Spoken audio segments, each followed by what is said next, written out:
आताचा जो सर्वे आहे हा सर्वेमध्ये सर्वात जास्त जागा आमच्या BJPला किंवा आमच्या महायुतीला मिळतील असा सर्वे आहे आज. तर अजूनही आमचा प्रचार सुरू झाला आहे की आम्ही 50-60% पर्यंत जाऊ. आणि उद्धव ठाकरे आणि राज ठाकरे एकत्र आल्यामुळं त्या ठिकाणी 32% तर दाखवलं असेल ही, पण नंतर आमचा वाढेल आहे त्यांचा कमी होईल नंतर.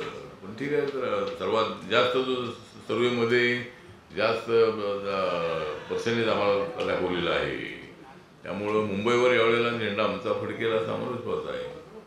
कुणी अल्प आमदार संग्राम जगताप यांनी वक्तव्य केलं आहे आणि यावर अजितदादांनी नाराजी व्यक्त केली आहे. यावर आपण कशा पद्धतीने बघता?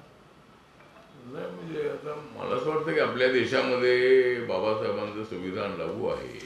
आपल्या देशामध्ये सर्व धर्मियांना राहण्याचा अधिकार आहे. आपापल्या धर्माचा प्रचार प्रसार करणं ही आपली नैतिक जबाबदारी आहे. पण संविधान सुद्धा डोळ्यासमोर ठेवलं पाहिजे. आपण भूमिका मांडत असताना आपण अशा पद्धतीनं एकदम मुस्लिमांच्या तीव्र विरोधामधली भूमिका ही राष्ट्रवादी भूमिका नाही. तर ते संग्राम जगताप हे राष्ट्रवादीमध्ये आहे, त्यांची भूमिका राष्ट्रवादी नाही. त्यामुळं राष्ट्रवादी भूमिका असली पाहिजे. आणि राष्ट्रावर सगळं आपलं प्रेम असणं म्हणजे इथल्या लोकांवरती प्रेम आपण ठेवलं पाहिजे. त्यामुळे एकदम अशा पद्धतीचं वक्तव्य करणं योग्य नाही असं माझं मत आहे. आणि दुसरा विषय आहे तो पीपल्स एज्युकेशन सोसायटी, जी बाबासाहेबांनी स्थापन केलेली सोसायटी आहे. या सोसायटीला माननीय देवेंद्र फडणवीस, एकनाथ शिंदे आणि अजितदादा पवार यांनी कालच्या कॅबिनेटमध्ये 500 कोटी रुपये आमच्या सोसायटीला देण्याचा निर्णय घेतलेला आहे. त्याबद्दल मी त्यांचं स्वागत करतो. दुसरा विषय आहे की काल रमाबाई आंबेडकर नगर ज्या ठिकाणी आमचे 10 शहीद झाले होते आणि त्या ठिकाणी काल माननीय मुख्यमंत्री आणि दोन्ही डेप्युटी CM यांनी त्या ठिकाणी जवळजवळ 7-8 हजार घर आहे, त्याचं उद्घाटन त्यांनी भूमिपूजन केलं. पण त्या ठिकाणी आता काल आमचा मोर्चा होता 14ला, आमची रॅली होती आणि 14 तारीख त्यांनी ठेवली आणि आम्हाला तिथं बोलावणं टाळलं. त्यामुळं एकतर रिपब्लिकन पक्ष महायुतीमध्ये आहे, बाकीच्या त्यांच्या राज्याच्या कार्यक्रमाला काही ते आपल्याला बोलवत नाही किंवा बोलण्याचा विषय नाही आहे. पण ज्या ठिकाणी आमची आंबेडकरी जनता राहते आहे त्या ठिकाणच्या एवढ्या मोठ्या प्रोजेक्टचं भूमिपूजन करत असताना त्या ठिकाणी आपल्याला निमंत्रण पाठवलं होतं, पण आमचा मोर्चा त्या ठिकाणी होता तर आम्ही जाऊ शकत नव्हतो. त्याबद्दल आमची नाराजी आहे. राज्य सरकारने थोडंसं लक्ष दिलं पाहिजे. रिपब्लिकन पक्ष आपल्यासोबत आहे आणि सगळ्या उद्घाटनाला आम्हाला बोलवा असं आमचं म्हणणं नाही आहे. पण कालच्या रमाबाईच्या उद्घाटनाला आमच्या ज्या दिवशी रॅली आहे त्याच दिवशी त्याचं उद्घाटन ठेवणं बरोबर नव्हतं. त्याने आम्हाला विचारायला होतं थोडंसं.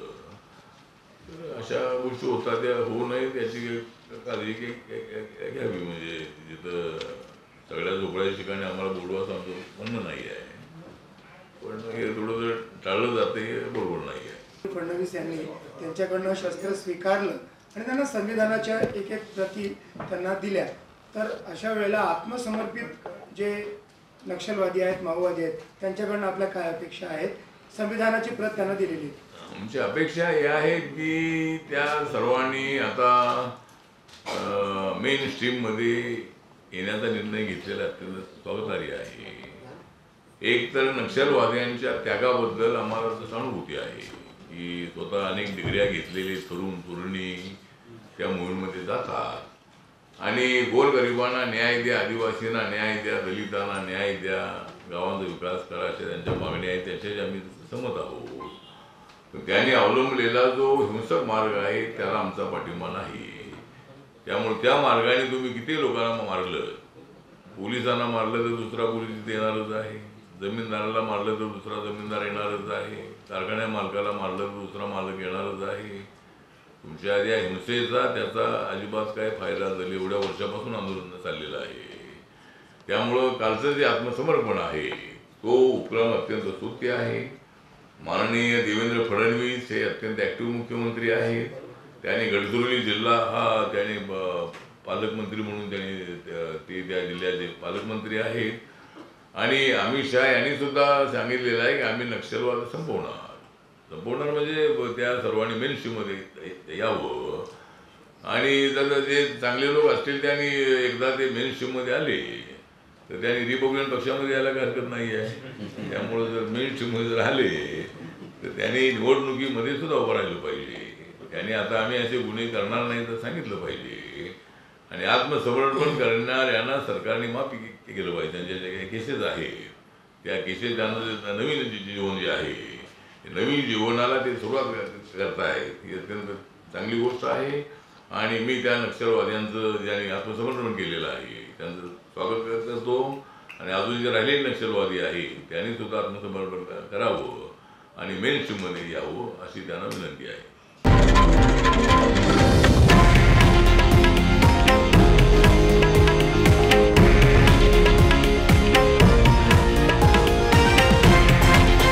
हे आहे देशातील नंबर 1 न्यूज नेटवर्क आणि आपण पाहत आहात TV9 मराठी, एकमेव.